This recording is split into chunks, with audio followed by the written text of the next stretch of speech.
साहब जी, बहुत जोर से भूख लगी है, कुछ पैसे ही दे दो खाने के लिए। एक मिनट। अरे आपने पहचाना मुझे? नहीं तो।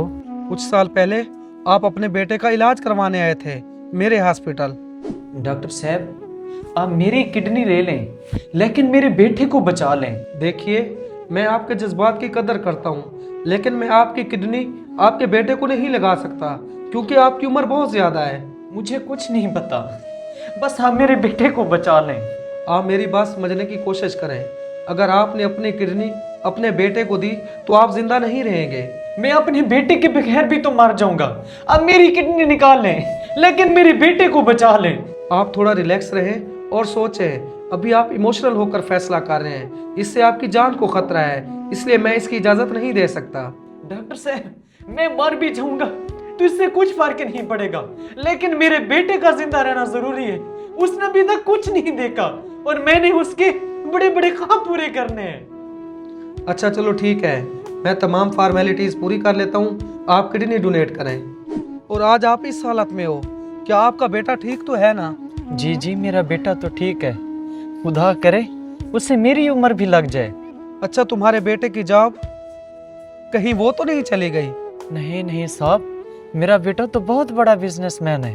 वो नौकरी नहीं करता बल्कि नौकरी देता है। तो फिर ऐसे सड़क पर भी क्यों मांग रहे हो? ये क्या बेटा, आप ये क्या कर रहे हैं? बाबा, क्या आप सारा दिन मुफ्त की रोटियां तोड़ते रहते हैं? अगर आपको इज्जत की रोटी चाहिए तो घर के काम करने पड़ेंगे। अरे बेटा, ये क्या बोल रहा है तू? मेरी बीवी आपसे बहुत ज्यादा तंग आ चुकी है। वो इस घर को भी संभालती है और आपको भी। तो क्या ये आपकी जिम्मेदारी नहीं है कि आप घर के काम कर दिया करें या उनको बाजार से कुछ सामान ला कर दे दिया करें? बेटा, तुम्हें तो मेरी सेहत और मेरी बीमारी का तो पता है, तो फिर भी मुझसे इस तरह बात कर रहा है। कितनी बार मैं चक्कर खा के बेहोश हो चुका हूँ। जैसे कोई काम करने लगता हूँ मेरी तबीयत बिगड़ जाती है। अब्बा, आपने मुझे अपनी किडनी दी, उसके लिए मैं आपका शुक्रगुजार हूँ। लेकिन अगर आप घर के काम नहीं कर सकते तो मैं आपको अपने साथ नहीं रख सकता। तो तू अपने बाप को घर से निकाल रहा है?